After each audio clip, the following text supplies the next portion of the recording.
Plan Town Hall, Master Plan 2022 Town Hall. My name is Medina and I'm a Public Affairs Specialist here at GLA. Tonight, we will begin with the Pledge of Allegiance, followed by a presentation by Robert McHenrick, our Deputy Medical Center Director. At the conclusion of the presentation, we'll open the floor for questions and answers. Please feel free to enter your questions in the chat box at any point during this meeting. Now we will begin the Pledge of Allegiance. I pledge allegiance to the flag of the United States of America and to the republic for which it stands, one nation, under God, indivisible, with liberty and justice for all. Now I'd like to welcome Dr. Braverman to the podium to deliver opening remarks. Okay, thank you, Medina, and welcome everybody. Good evening. Thanks for joining us today. The focus of today's meeting is to really kind of provide an overview of what's in the Master Plan 2022 draft document that's located on the Federal Register and on our websites. Mr. McHenrick will go through the chapters and identify the kind of stuff that's in there and try to assist in those people who want to make comments as we get to a good final version of that. What I typically do in any of these engagements with the public is just talk about a couple of quick updates. The first one is in regards to COVID. With the approval last week from the CDC and FDA on the Moderna and Johnson & Johnson vaccines and the allowance to mix and match, we're now able to provide booster vaccines for anybody who is appropriately on the list to receive them. We only have the Pfizer vaccine and we have a limited amount of Johnson & Johnson or the Janssen vaccine available to us. So folks for Moderna should probably get a booster Moderna shot wherever they got their first Moderna vaccine. But for those who got Johnson & Johnson vaccine here, we're strongly recommending that you get your booster with Pfizer. Anybody who got a Johnson & Johnson vaccine, all age groups, all personnel, all risk factors who are more than 2 months out from the Johnson & Johnson should get a booster vaccination. For those with Pfizer, as we've talked about before, if you're 65 and older, if you're 50 to 64, I think I said 40 last time, but 50 to 64 with underlying medical conditions, you should get a booster. For those under 50 to 18 who have underlying medical conditions, or those under 64 with high-risk occupations, you may get a booster with Pfizer as long as you're 6 months out from your original vaccine. As far as a couple of updates, following Secretary McDonough's visit here, he had a press conference where he reiterated that it's our goal to provide and find housing for all of the veterans who were on the San Vicente encampment, informally known as Veterans Row, by November. As of today, there are 24 veterans who remain in that encampment, 19 of whom have expected dispositions over the next couple of days, and 5 more with whom we continue to work. He also made a pledge to place 500 veterans in housing by the end of the year in time for the holidays, and we continue to work towards that goal as well.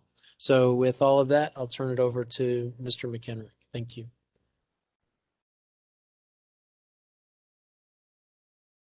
Thank you, sir.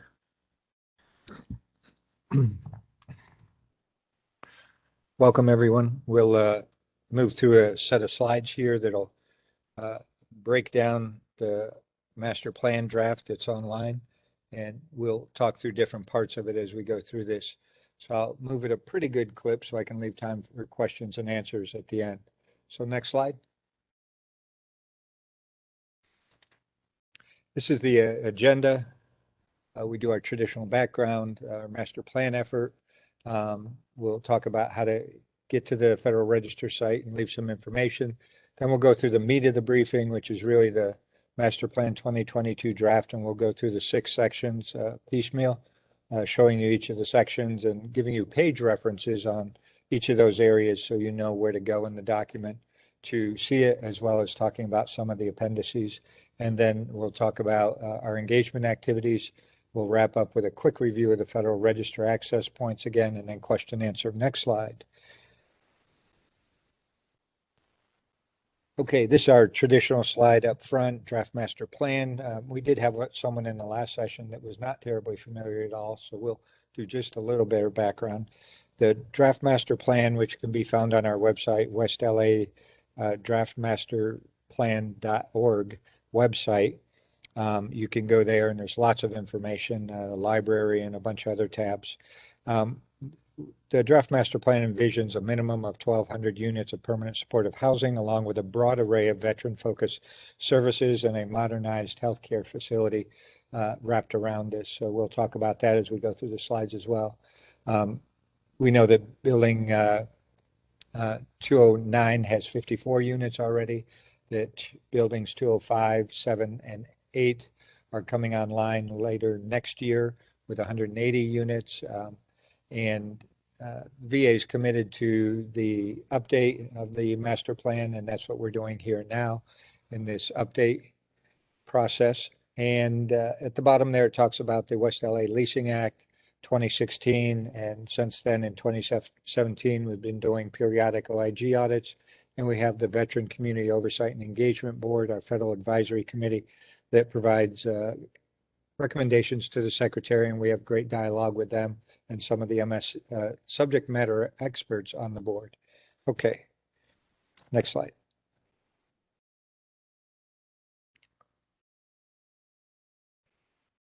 This is just our task projects and efforts within this update process. You can see all the check marks on task 1 and task 2. Task 3, we're working through that, the stakeholder engagements, refining the concept, evaluating the feedback that's coming in. We had 87 comments in with information prior to going live with the Federal Registry site. Now on the Federal Registry site, I think we have 7 comments in already, so we're working through those. And we're going to continue to work that all the way up until the end of the Federal Registry, which it says there at the bottom, the 60-day period runs through to include December 17th, and then the site is deactivated on the 18th. So your input should be received on or before December 17th. And then our goal there, the final bullet, is to get the final draft document through the concurrence process starting on January 7th and to the Secretary of VA for his consideration and signature later that month or earlier in February. Next slide. So when you go to the Federal Register, right there in the top is the website, www.federalregister.gov. I'm spelling this out as some folks are dialed in versus online and can't see the slides, but you go there. If you can move that banner again. So you go there, and step 2, you type in the number for our Federal Register entry, which is 2021-22642. So it's 2021-22642. And then hit the search button there to the right, the eyeglass, and that'll search, and it'll bring it right up, and you can select it. Go to the next slide. Once you select it, it brings you to this page, and that's the Federal Registry. You can look through that, read the information on it. And there's a big green button at the top that says submit a formal comment. But before you do that, we want you to use the information on this site to go to the document and either download the document or read it online. You can download it, print it, do whatever you'd like with it. And there's plenty of other documents there, as well as all the appendices and some other information. So remember, the window is opened up on the 18th of October and will close on the 17th of December. And we'll talk about a couple of these things at the very end, and we'll show you what the site looks like at the very end. So next slide. Okay, we'll get into the meat of our discussion here, which are the 6 sections of the master plan, and Appendix C, how those references are pulled into the master plan, as well as how Appendix C is attached to the master plan as part of the overall document. Next slide. So you can see in this the accomplishments up to date. There on the left, we did the programmatic environmental impact statement. We did the environmental study that told us that we could definitely do the 1,200 units of permanent supportive housing, and that we could, under some other considerations, get up to closer to 1,800 if that were our goal and our need. So we have that done for the majority of the site here, the 388 plus acres. So it took us the better part of 2 years to get that done and a little more to get it all signed off on. But that was a necessary endeavor to do up front.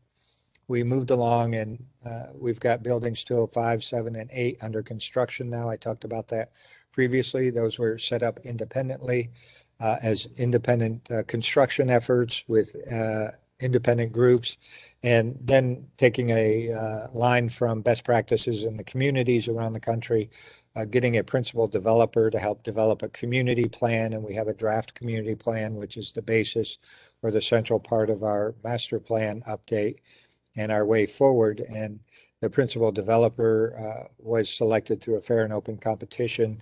And we have those representative from that group on the line, I think Mr. Steve Peck, to answer questions. We moved along. The Veterans and Community Oversight Engagement Board, the VCOEB, was set in place, and we've been working with them. On North Campus, we've obviously got the construction underway. We've got the plans that we'll talk about and the concepts here, and some short, midterm, and long-term phasing. The metro station is underway, so they have an easement here to use that space, and that'll bring transportation to the West LA campus for veterans, their family members, visitors, as well as employees. Other future developments include the critical care center, hospital, central utility plant, a consolidated research facility. We are likely at this point, based on a briefing we received last month from the Office of Construction Facility Management, CFM, we're likely not going to get an ambulatory care center that's separate from the hospital, but wanting to maximize our space in the new hospital, we're going to reutilize the first floor and possibly the second floor of Building 500, our current hospital. The space is fine. And we'll be able to do ambulatory care services there. So we're looking at that option. And then a VA constructed parking lot. And as we know, Metro is obligated to provide us a parking lot for the loss of part of a parking lot for the Metro station. So they will provide one parking lot, but all the parking lots will be for veterans only, and employees and those visitors that are visiting veterans here and the medical side of the campus or the campus, but not for those just using Metro from the community. So we've also identified 3 new areas for surface parking on the North Campus. That's estimated to give us approximately 190 new spaces. Next slide. So I failed to call it out on the last slide, but I'll call it out on this slide. I get reading too fast. Page 16 is at the top of this. The last slide had page 6 and page 10. Over the different areas. So that tells you where in the Master Plan 2022 draft you can find this information and additional information about these topics in the document. So this briefing will be posted, so you'll be able to view it or download it at your leisure. But it's a handy way to keep up with where these things are in that 200 plus page document. With the appendices, it's over 600 pages. So it'll keep you on track. So just looking at this, goals and visions, this is really what comes from the community plan of what we're trying to do here. And it tracks with what the Draftmaster Plan wants, prioritizing the needs and wants of the veterans. You can see all these areas here, a variety of high quality supportive housing, a network constructively with the community at large, so connecting to the community around us, maintaining a legacy of a soldier's home, providing a safe, secure, and sustainable campus, and transparency and accountability in our land use.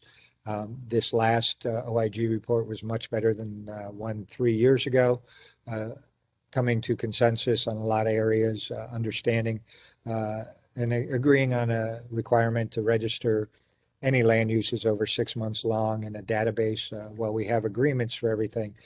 We didn't have all the different land uses, but agreeing that every land use, whether it's a revocable license, a lease, or an easement, or anything over 6 months, would be in a database that we're required to keep with VA headquarters. Next slide. Talking about demand, in the demand area, we didn't put everything in the Master Plan 22 draft that we're looking at, all the different data, because it's updated, it changes over time, and there's quite a bit of it when you look at some of the websites that are out there, and we talk to some of the subject matter experts that we deal with and their concerns and their beliefs based on things that they see in data. And frankly, some of the other comparators to other cities that are large like ours and have large homeless populations, and learning about that. But on page 22 here, we start to talk about it. You can see the 5 counties on a map here: San Luis Obispo, Santa Barbara, Ventura, Kern, and then LA County. So there's about 1.4 million veterans in our general service area here of the 5 counties. LA County veterans account for about 1.3% of all veterans in the country. So very dense in that area. Next slide.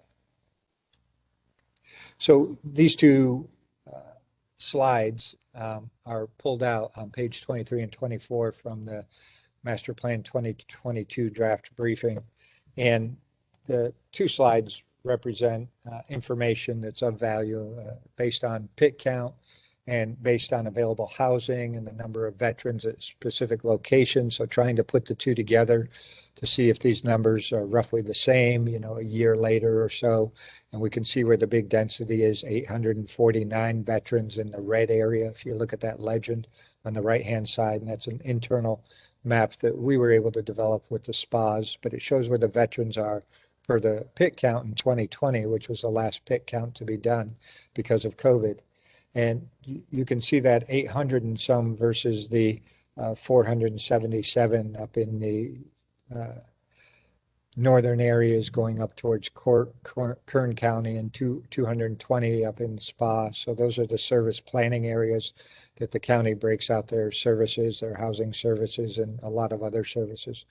But looking at the density of housing that's online, whether it's about to become online, these are project-based voucher buildings and other things. Just looking at the numbers and the amount of housing, and of course relying, if you look at the bottom left, relying on the LASA, the LA Homeless Services Authority for the county and the city of LA, their website, the www.lahsa.org/data. We'll skip to the next slide. And we pulled a little bit more off their website that we review and rely on. And it talks about the veteran dashboard that they maintain, looking at data, the volume of veterans housed. It talks about sheltered and unsheltered, but looking at about 49% of veterans are coming from unsheltered areas as opposed to permanent, temporary, or institutional, hospitalized, or other areas. And where they're going, about 43%, the largest of them, are going to permanent housing, which is great. And then we have temporary and other types of housing or other places that they go, family members, some move out of state. So looking at all this data and working through the data, understanding veterans coming and going, 5% of all homeless veterans served in the VA nationwide are served here in our catchment area, in our 5-county area. And just trying to look at all the data and all the housing projects that are scheduled to come online and those that are already in construction, knowing that we just had one near the West LA campus here come online in the last few months. And some of the veterans in this area have moved over there. Okay, next slide. Okay, just reminding you of the page number concept that we use here. So page 26 and 27 through 37 continues on with demand, programs, and services, talking about what we have available on the campus, our domiciliary, our community living centers, CLCs or nursing homes. There's 2 on the West LA campus. We have, all the transitional housing here on campus. Not only the photo you see there of the tiny shelters, the first three that arrived a few weeks ago, into our CTRS tenting environment. It's an initiative we're doing. It's not a full-fledged funded program, but the initiative is low barrier to entry in the Grand Lawn area by the Eisenhower Gate. So from there, we have the Abridge home, some transitional housing, some sheltering in there. And then we have transitional housing in Building 116 through New Directions. And then we have our domiciliary, which has capacity for about 296 beds, but currently is at about 160 and has a cap about 180 to 200 with COVID, not wanting to get back to full community living rooms, anywhere from 4 to 6 to 8 in a room, depending on the size of the rooms that the veterans share in there. And of course, they get their clinical treatment programs, which might include substance abuse, severe mental disorder, as well as chronic homelessness. You can see the laundry list of SERS programs, our homeless program, our community engagement and reintegration service on the right there. A lot of acronyms spelled out, but we have transitional work in there, and you can see one of the transitional workers in the photo there. Talked about CTRS, community-based employment services, veteran justice program, a lot of our homeless patient aligned care teams doing all the clinical care for homeless patients. They have a group effort there with mental health integrated into the team. So it's good. And they have social workers on the team, not just primary care doctors and nurses. Okay, next slide. This walks us into the EUL concept, the EULs, the enhanced use leases for the transition of the existing buildings into permanent supportive housing buildings, or the parcels that are parking lots in MacArthur Field and other areas where we're going to make those ready for development, move any of our utilities out of the way, landfill some of the lower areas in the field, and then they will do new construction in those areas. So just talking about the phasing there conceptually, you can see some of the phasing there, but the community plan and other parts of the master plan get into better diagrams and more efficient phasing. But you can also look at the draft on page 39 and work through that. So you can see the references at the top of that page. Okay, next slide. Pretty jam-packed slide. I will not read all this, but page references are there again. So talking about community engagement. So on page 50 through what looks like 55, different types of community engagement. We had to do the environmental assessment.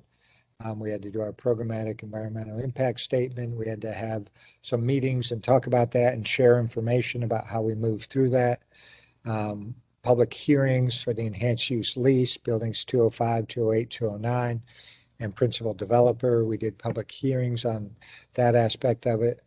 And on the right-hand side of this slide, page 53, you can really look at all the different engagements the principal developer has done on the development of their community plan, that draft plan, and how that really fits into all the different groups that we also contact in VA directly, but they've been engaged with a lot of those groups as well and reaching out, doing stand downs and engaged in community entities such as the Services Council and other groups that provide services to the veterans here and get good feedback.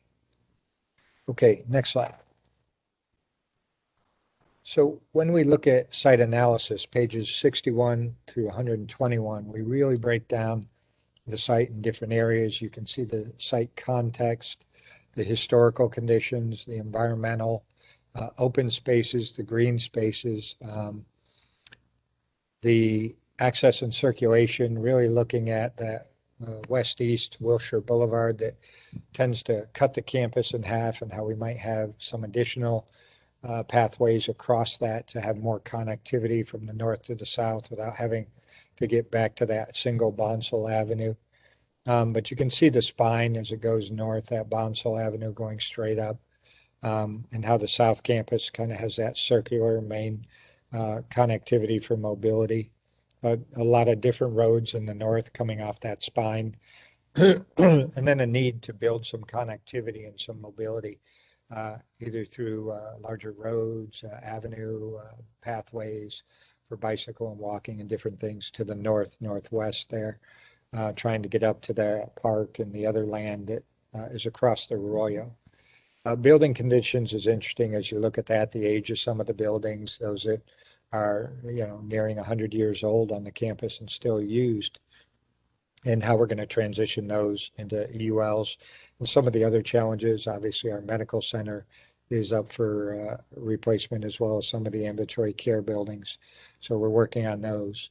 There's an area where we walk through the land use agreements and share some information. You can always find more information on that on the West LA Draftmasterplan.org website, where we lay out the agreements, the revocable license, the leases, the easements, all the different types of land uses. Utilities and infrastructure, we'll talk about that in a second. Next slide. So we had a study completed by the Office of Construction Facilities Management, and that came back about a year and a half ago. It was a 2-year or so study. It did a good job at trying to get to the baseline of what each of these utilities look like and how they're tied to the South Campus and North Campus, and a general state of the utilities. They did some poking around and some pressure testing, and looked in different crevices and holes and estimated age and the shrinkage inside some of the pipes and systems to determine how usable they might be. So we estimated the dollar value for the North Campus. We have that. That's in a set of figures that are, one figure is what it would take to turn over each of the properties and to make them turnover ready so that they can be used in the enhanced use lease program. And the second thing was to upgrade and expand utilities and some of the trunk line utilities to the parcels of land that will be enhanced use lease, and we need to replace or upgrade those utilities, and in some cases put meters in for gas, water, power, and things like that. So all of that, we have that figure. We've gone to senior VA leadership now that we have the Secretary of VA engaged and the Chief of Staff as our executive sponsor for our integrated project team across VA to work on these issues. And we have commitments for the last year, the last quarter of last year. We received over $23 million, and we were able to obligate that to some projects. And then we have a request in for $54 million for this year to continue working on these turnover and infrastructure upgrades and replacements. So the money is flowing, and we do have a plan that's being executed. So a lot of support on the VA side to move those issues forward. Water in the North Campus is one of our priorities, and we should be on track to have an interim solution for water to be able to open the 3 EULs that are coming online late next year, as well as simultaneously working on a longer solution to improve water conditions across all of North Campus so that we'll have a fix in for all of the rest of the development that we foresee. Next slide.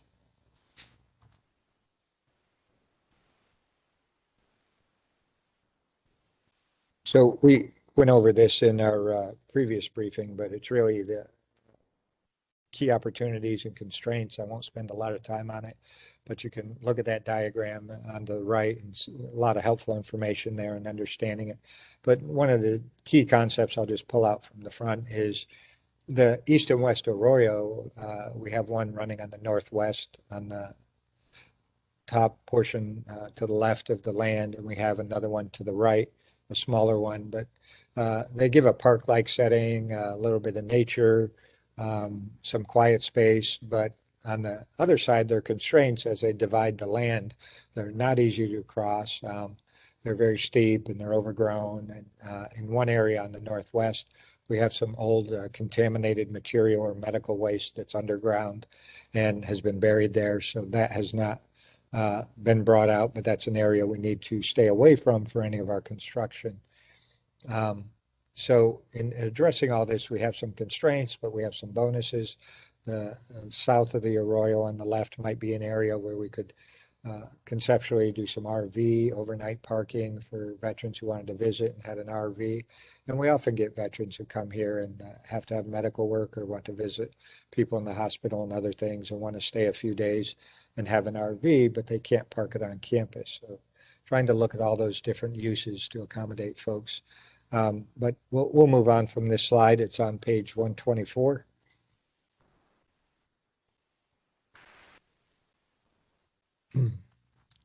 Here on page 136, land use concepts, we talk about zones.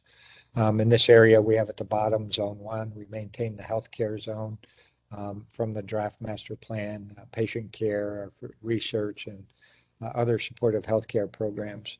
Zone 2 is where we've done a little bit of consolidation, where we tried to consolidate the concepts and integrate concepts of what the auxiliary services might be and what they were contemplated to be as far as job training and other connectivity to business and industry and other things. On the left-hand side, as we look at Zone 2, that orange band, we have the CLCs, our community living centers, and we want to drive some gap housing options in there. And we've talked with some of our members from the VCOEB who have experience and challenges in this area, and talking about how we could do some initiatives and maybe some pilot programs for VA and figure out funding and figure out how people don't slip out of the system when they're in between hospital services or CLC nursing services or even different types of transitional housing or permanent housing and need to get some kind of gap health care / coverage to move them into some type of living situation for a period of time until they stabilize or can move on to another type of care. Innovative practices for board and care and things like that. So looking at some of those opportunities. So we'll add that to our slide deck and are considering that as good comments for the master plan draft.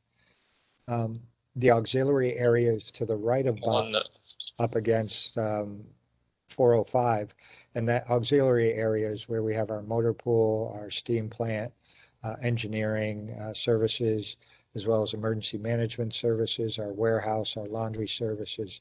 So trying to figure out in that area over time what the opportunities might be and then how we would go about funding those through VA to consolidate some of those services. We know the steam plants plan to move to the South Campus, so that'll open up that old building, but trying to figure out how we can maximize that. And in that area, industry area, for auxiliary services, we might be able to do connectivity and job training and some type of skill set training for those type of services even. Okay, looking at Zone 3, veteran housing, community services, we'll go into that in more detail. Includes a town square area concept and those things. And we'll go over that in the next area in the master plan that we review. But you can see it's north of that long-term care or where the CLCs and the domiciliary reside. And it's further north. Now, it's not a clean image. Back down in Zone 2, there's a couple buildings that will be EULs. So we can't say exactly that everything fits in the zone, but this is the overall concept.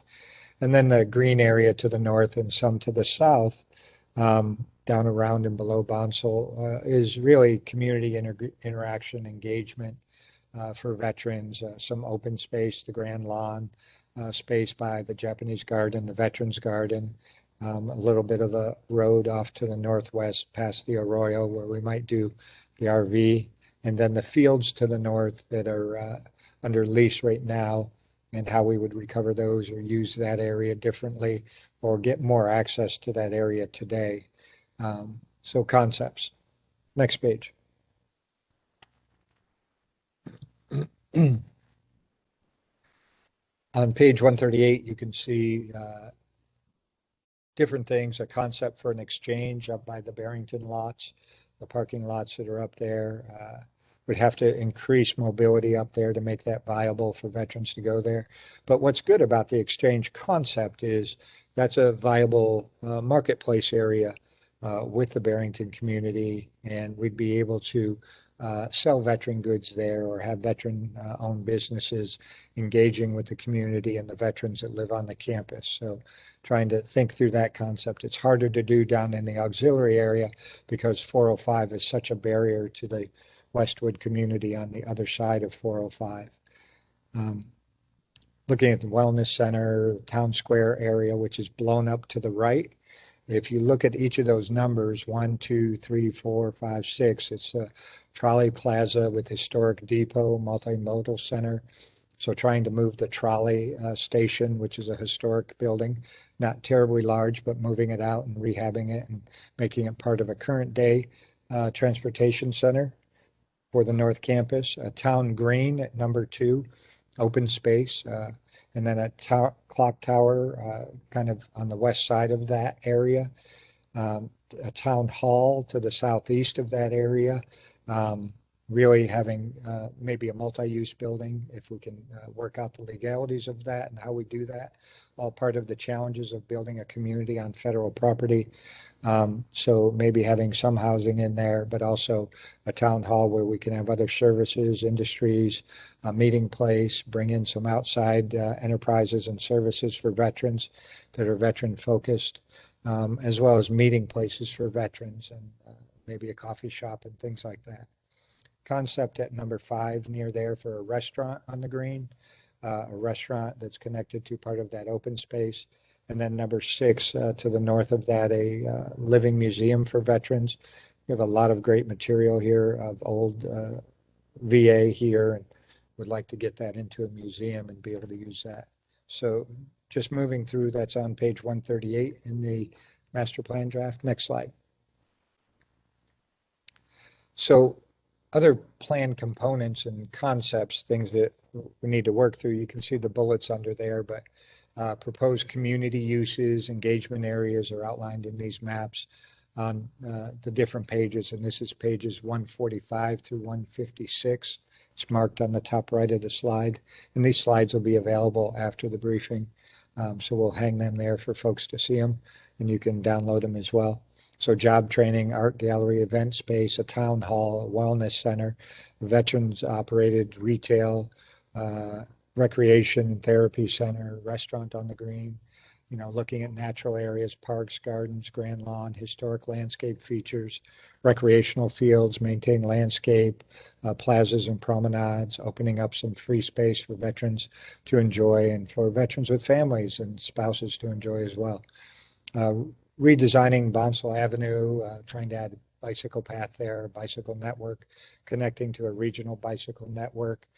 Biking is a great activity, and this is a great campus. If we can cut down on vehicle traffic and increase bicycle traffic, that's always a good thing. And then upgrading the sidewalks under pedestrian network, historic walking areas, and potential bike and pedestrian bridge across Wilshire. That's might be a bridge too far, but one of the things we want to consider, how do we increase connectivity with that south campus from the north campus? Okay, next slide.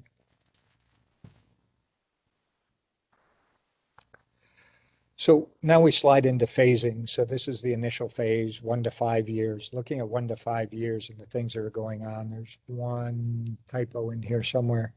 I'll catch it in a minute. So we've got the, you know, under construction is obviously the metro station, the EUL housing for 205, 207, and 208, which brings on an additional 180 units at the end of next year. Remembering that every building has to have a single unit designated for the unit manager. And that manager under the contract lease doesn't have to be a veteran. So the number of veteran units is always reduced by 1 from the overall building unit number. And we always get a few questions about why the numbers seem to deviate by 1, and that's the reason, whether you count veteran available units or all the units in there. We're doing the trunk line utility. That's, I was just told the gas portion of it is beginning shortly, and it's about 11 weeks long, so they'll finish the first couple of weeks in January. And we'll have the gas, the electric and the telecommunications trunk lines updated and ready to go, going up to the north campus.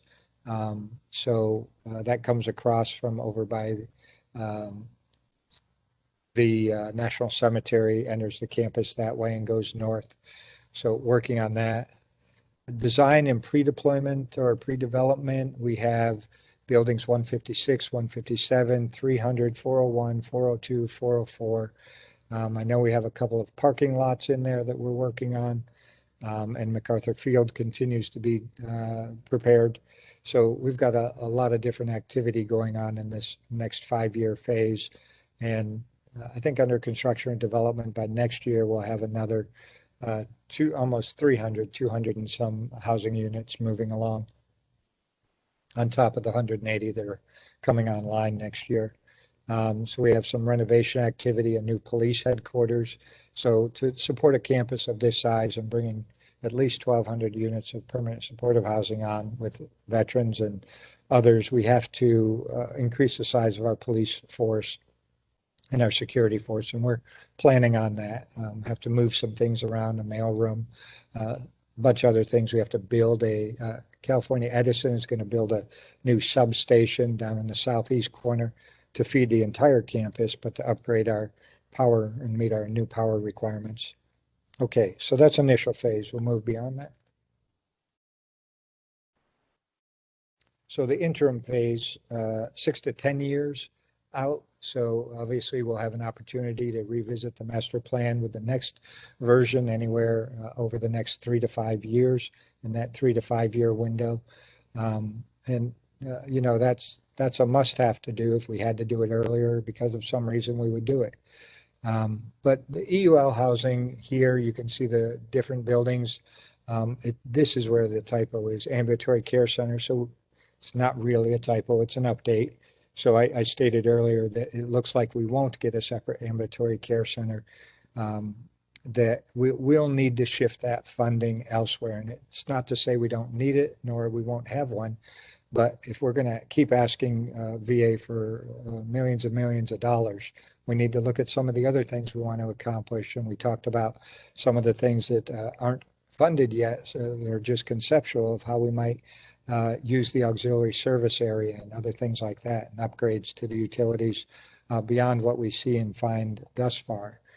But there's plenty of space, and the space is good in the podium or the bottom floors, 2 floors of the current building 500. So it looks like we will probably be using that for our ambulatory care space, and that still allows us to maximize all the space in the new critical care center or bed tower for the care that we need there. So just looking through their logistics facility, central storage, trying to consolidate that in this phase to give us more flexibility in that auxiliary area. So we're trying to plan to do those things. Talking about moving Hoover Barracks and converting that to the Living Museum. That building, I think, is already prepped to move, but we're not quite committed to that. And we're doing too much construction in that space to put one of our historic buildings there just yet. So this is in the out years. Talking about community gardens, renovation of the Wadsworth Theater, agricultural harvest, job training area, therapy garden. We're not pushing these in earlier phases because we're really focused on the housing. We've got to get as much housing turnover ready and infrastructure upgraded in these first 3 to 5 years, really focusing on that, and then shifting to some of these other wraparound things. Next slide. And then the long-term phase, 11 plus years, looking further out, still have more buildings for EUL, but part of the thing that drives EUL is we as VA have to be able to consolidate ourselves and have space. We need space to get that research building built and get to the South Campus and empty out those 3 research buildings. We have to be able to move CSRS around, our community engagement reintegration service for homeless, without disturbing their work effort. And we're already going to start to move them here in the next 6 months, but with 450 staff, they cover quite a few places in the North Campus, and they have a lot of staff in the outbased as well. So just looking through this, all the different renovations and areas, expansion of the Grand Lawn to make better use of the land in the southwest corner on the north side of campus. Talking about an exchange store, which I'm excited about, bringing like a military style type exchange store onto the campus and putting it in that north corner across from the columbarium where we might have space for a parking lot. If you're familiar with the campus, you know the problem with that is that's where the oil drilling is taking place today. So continuing to work over the next 5 to 10 years with the VA senior leadership, and the secretary during his visit is well aware of that, as well as our lease arrangement that's currently in place for UCLA and the Brentwood School, and that we need senior leadership guidance on that. The oil well is a Department of Interior agreement, and that would have to be handled at the Department of Veterans Affairs level. But continuing to work on those with senior leadership to help resolve those issues in an amicable manner. Just looking through there, all those other things that I talked about earlier, some good opportunities in there. And you can see that's really where we're trying to crunch down in that services area with transportation and putting a parking garage in that area, and making the most use of those areas, and maybe adding a building or two to help get some of our services that are required for the entire campus, such as engineering and maintenance and our lawn care folks out of the way. Next slide. So just coming back around, talking about engagements, we always try and catch folks up on where we're at. So this is our engagement number 4, and it's a series of we did a town hall about 2 hours earlier. We're doing a town hall now. We have one more town hall scheduled at this point, and that's for the 18th of November. We'll do the same engagement, an earlier engagement and a later engagement in the day. So that'll give us 5 good engagements with 10 individual town halls. Also want to talk about the master plan forums. We've had a few take us up on the forum discussion. It's pretty much this same briefing that we offer to give to a group or an entity, whether it's a community entity or a VSO group or any other group that wants to have this style of briefing with the opportunity to have question and answer and learn more about the master plan, draft master plan, as well as master plan 2022, and we'll direct them to the appropriate websites where they can view this draft on the Federal Register website, and that sends them to the West LA draftmasterplan.org website, where they not only get to view the documents that we're discussing here, but a bunch of other documents and the lease documents and all that other stuff on the West LA draftmasterplan.org site. Okay. So at the bottom there, it just mentions our target. Just want to reinforce that on the 17th is the last day for getting your input in, 17th of December for the Federal Registry, and then our target to get the master plan final draft to the secretary is the 7th of January. That is to start the concurrence process to get to him. It goes through, I dare say, 10, 20, 30 levels of reviews by different entities and agencies. And we're pretty sure it'll get through there within 3, 4, 5 weeks. And then at that point, it'll be to the secretary for signature, probably late January, sometime early February. Next slide. Same slide you saw in the beginning. Go to www.federalregistry.gov, type in the search box towards the bottom there, 2021-2242. Hit the search icon. The first item that will enter or come to the top is our West LA Draft Master Plan notice or posting. Next slide. When you hit that posting, as we went through it before, it will have a link that'll bring you right here to our West LA Draft Master Plan website. And when you land on the website, you can click that yellow banner at the top or at the bottom where in the center where it says view, and you can see the Master Plan 22 draft documents, and it takes you to this other page, which is our standard page that you would normally see, and it has that Draft Master Plan red banner in the center. You scroll down a little bit and you see the documents for download. The West LA Master Plan 2022 draft is there, and each of the three appendices, the land use agreement summary, the alternate study for a town center, we wanted to include that. There was a bit of dialogue about that as we worked up to it and shared it prior to posting on the Federal Registry, so we wanted to share that again. And then the West LA North Campus Community Plan in draft form. That's the Principal Developers Community Plan, which is really the core of our master plan moving forward. From this site, you can see other tabs at the very top, not just the library where you can see other documents if you scroll through it, but news and events, land use and partnerships, you can see more in there. And there's a master plan 2022 area where we've been gathering separate feedback leading up to the Federal Registry posting. We prefer you use the Federal Registry at this point.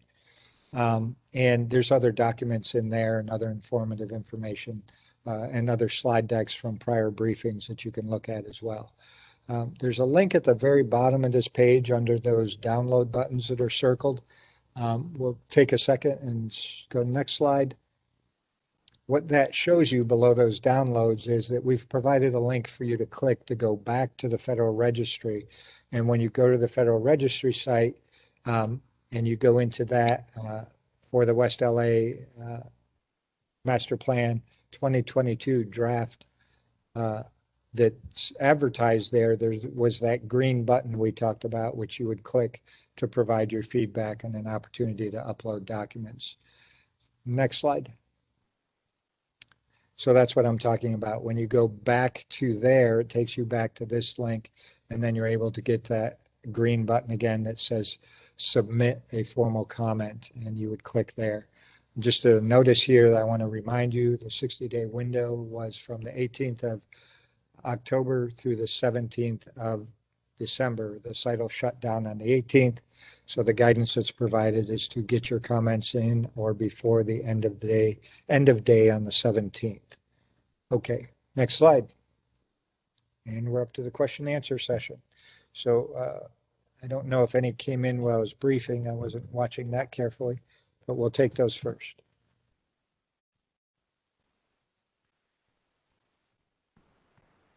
So for those that are on the phone and can't see the question, I'll ask Medina to read the question first.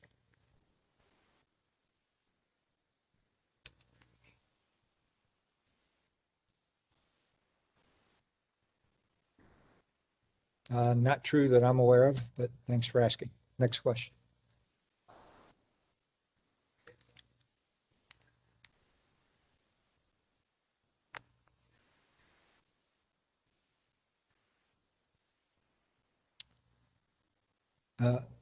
I'm not aware of how that goes, that nationally chartered VSOs or multiple VSOs were influenced in any way. Next question.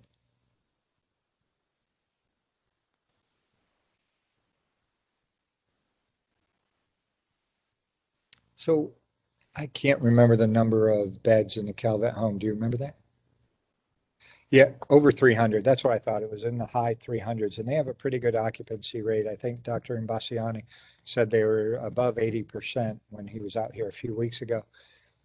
So it's obviously a state-run veteran home, but it parallels our CLCs in some degree.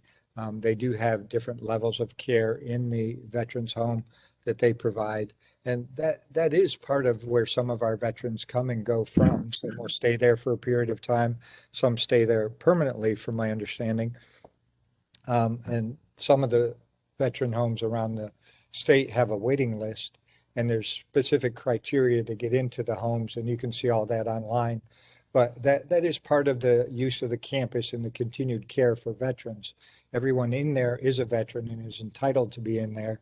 And in fact, they're entitled to use this land as well, not just because they're in a home that's run by the state. We partner with the state and Calvet Homes in many ways, and we partner with the state in our cemetery programs. If you look up the national cemeteries and NCA, the National Cemetery Administration, and VA, there's a state program in there for state run as well.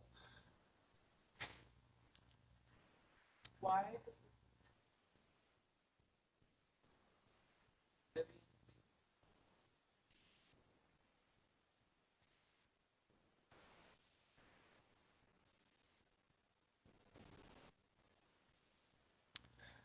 I am aware of that being raised, Mr. Thompson, in a lot of your emails, but I don't think it's relevant here. I don't know that there's any suppression going on. The community plan addresses how the land is used and developed within VA's EUL program, Enhanced Use Lease Program. It does not have anything to do with other individuals that are out there. Next question.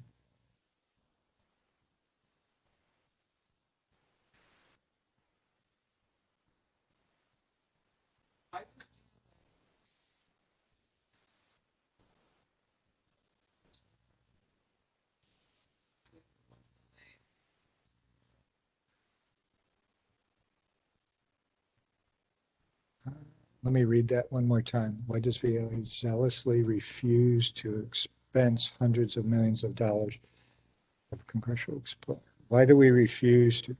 So money is, I don't want to go to a civics lesson here, but money is appropriated through Congress for specific programs and for specific uses.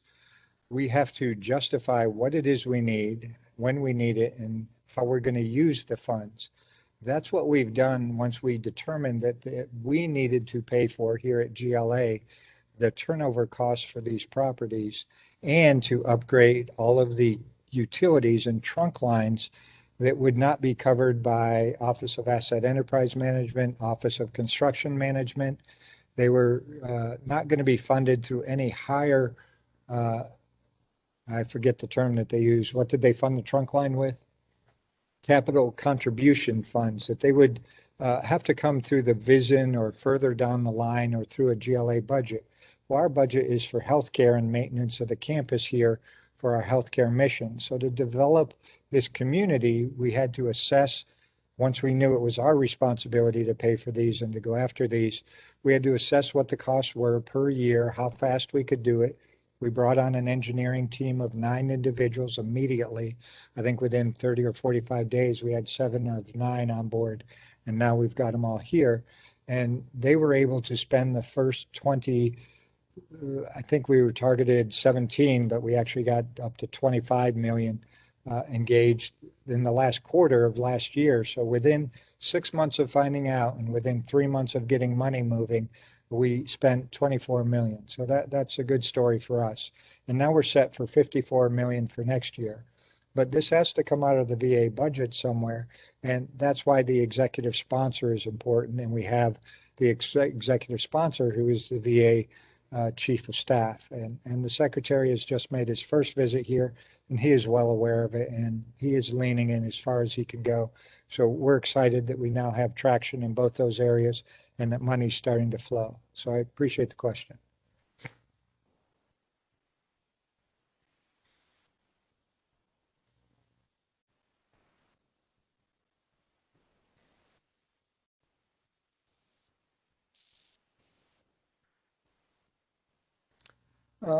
Mr. McHenrick, I don't believe I do anything overzealously, but I appreciate that comment.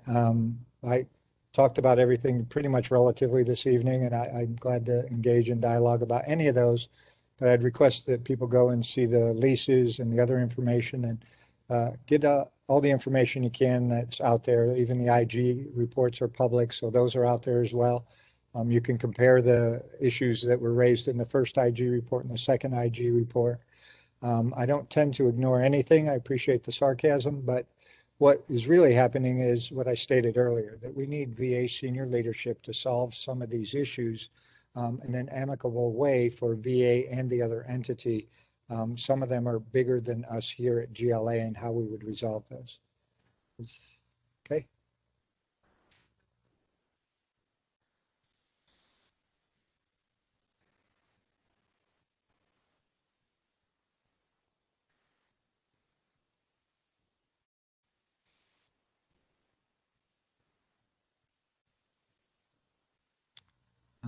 Which one are you reading? Okay, why have most of the town halls been performed without public being able to review the purported plan? So the plan is out there.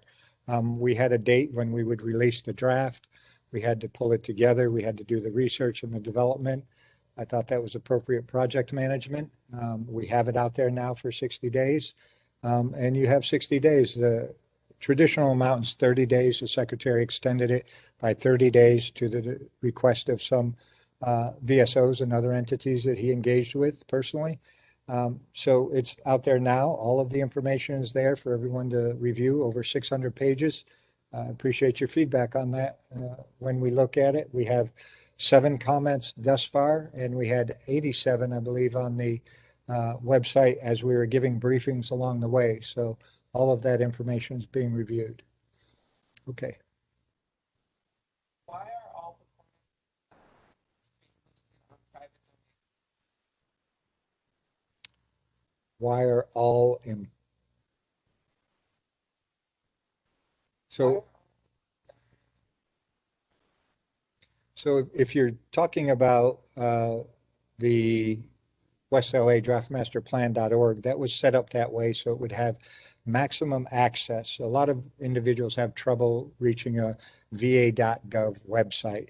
So that decision was made shortly after the Draft Master Plan came out, and they stood that up probably 5 years ago, 6 years ago at this point when it was contemplated. So that's where the information is. Master Plan 22 draft master plan is to be provided.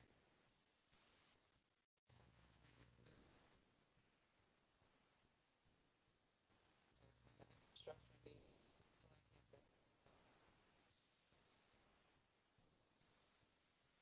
this does not seem to indicate. Well, Master Plan 2023.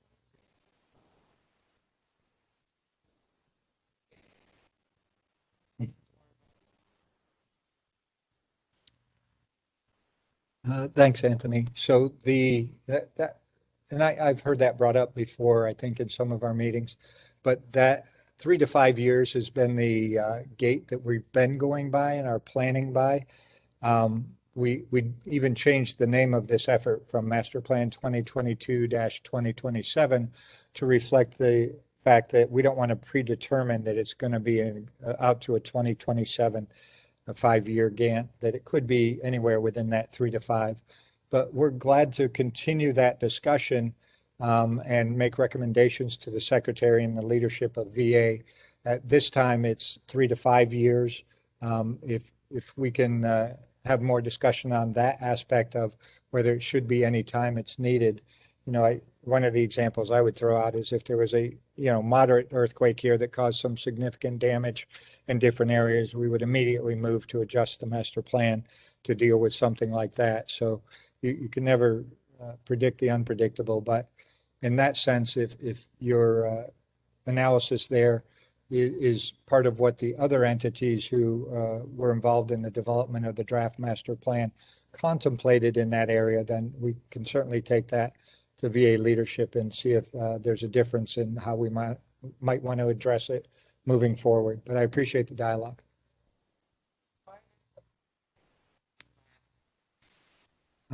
I can't say that the Brown Act is actually being violated. That would be a discussion for a different point in time. And the first thing I'd have to do is pull out the Brown Act and read it and understand what's being actually meant by violation. Okay, thanks much.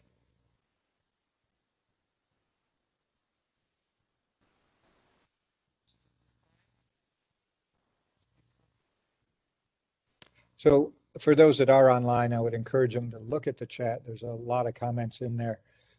We didn't get to every one of them, but tried to get to the more important ones. I see one from Richard Valdez. For more information on VA budgets in particular, look up the President's FY 2022 through 2027. That's in relation to budgets, not master plan. Congressional budget submission, volume 4, if you're interested. Thanks, Richard. I appreciate that.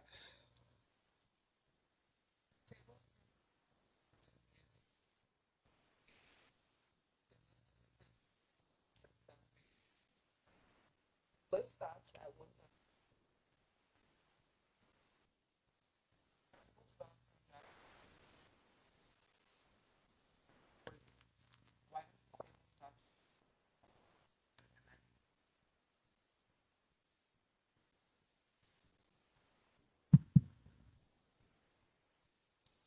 That's a good question. I'm going to turn that over. Who am I turning that over to?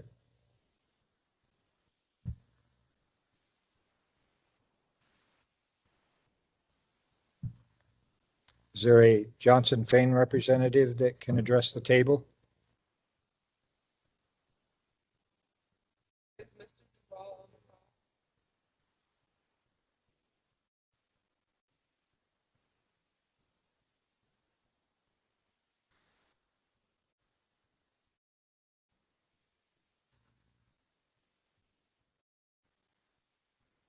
You can't unmute him? Okay, hang on.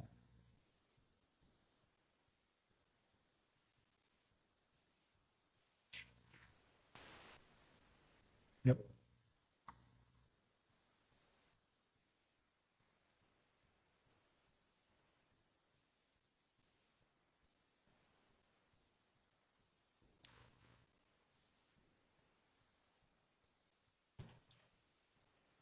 Yes, hi, Mac. Sorry, I was having a hard time unmuting myself, but this is We Ken had to Developer. unmute you. It wasn't you, it was us.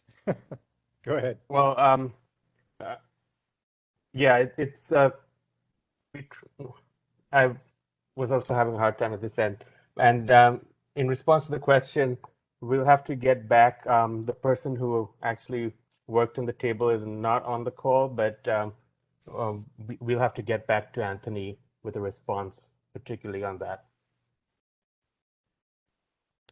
So let me throw a couple things out that I understand about the number of housing units. So we obviously have the 59 in place. We have another 100 and some coming online, then 300 in a year and a half after that, up to that amount. So trying to get the overall numbers up as we go and trying to move as fast as we can with the turnovers and the utility upgrades to support the housing. And then building the other services as fast as we can as we start to get, hundreds and hundreds of veterans in the EULs on the campus in this community area. And taking into account other veterans in the domiciliary and a bridge home and other areas. So talking with canteen services about increasing their services on the North Campus and other things. So the agreement with principal developer and our goal is set at 1,200 under the principal developer agreement. But we know that the programmatic study, the PEIS, the environmental inspection, took us up to 1,800.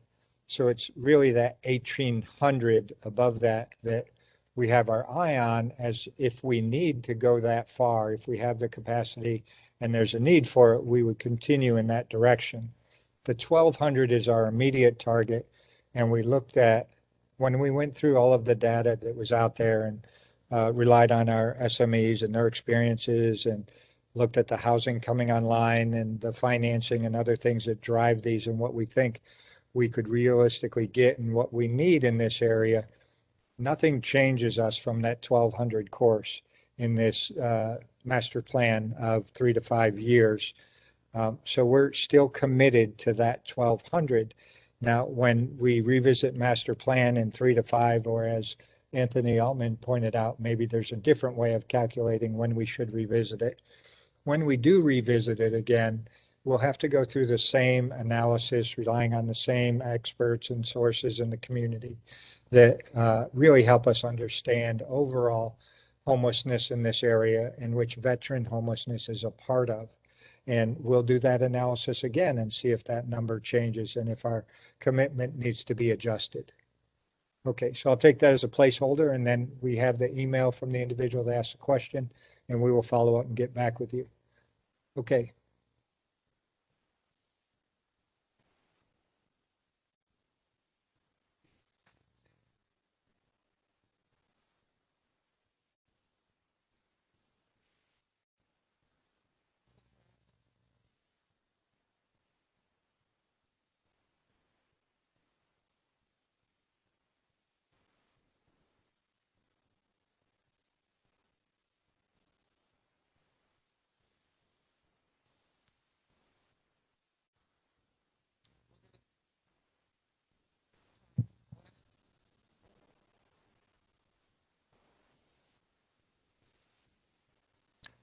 Do I have a representative from OAM here? Just a second.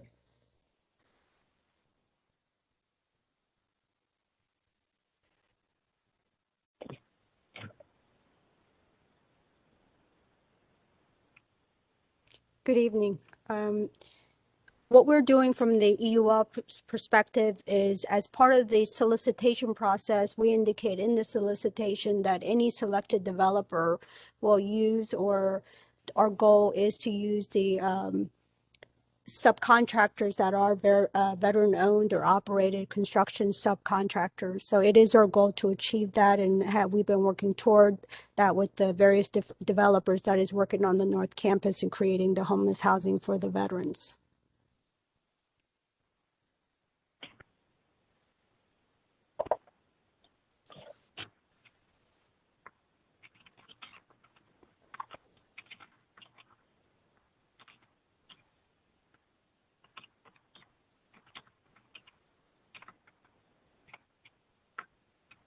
You're muted on this end.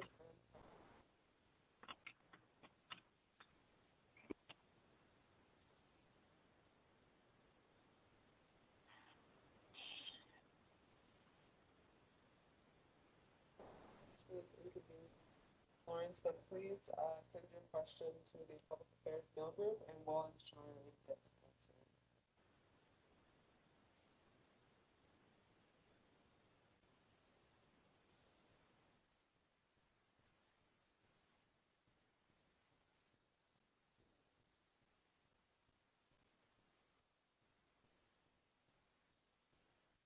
Well, it doesn't appear. Go to the bottom.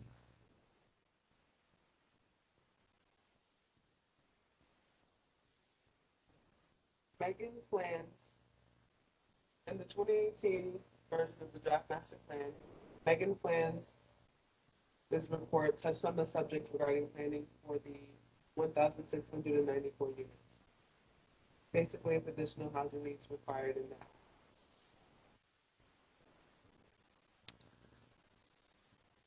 Okay.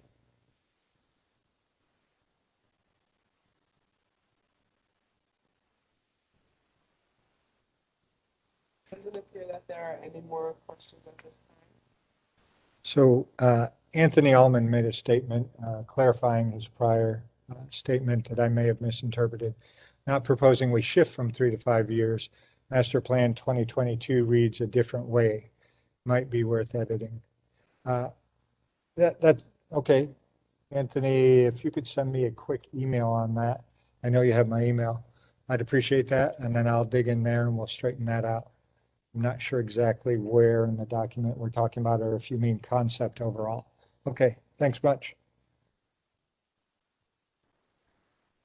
Okay. I appreciate everyone's questions and interest. I'm going to go back and reiterate the forums. So there's a couple more weeks. We can do probably 3 forums a day. The forum would be just like this. I would go through the most current deck. We're going to make a couple more edits to this as we go along. Clean up 1 or 2 typos about the Ambulatory Care Center. But overall, we're glad to meet and spend this amount of time, have this same briefing and dialogue with a group, whether it's VSOs or community group or whoever is interested in receiving a briefing about the Master Plan 2022 draft that we have out there, and how to access it through the Federal Registry and where to get more information.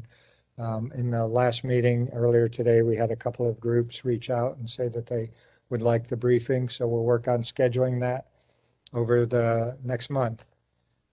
Okay. Thanks much, everyone. We're a little over time, but I appreciate everyone's time. And these slides will be posted for folks to view. Thanks. Have a good evening.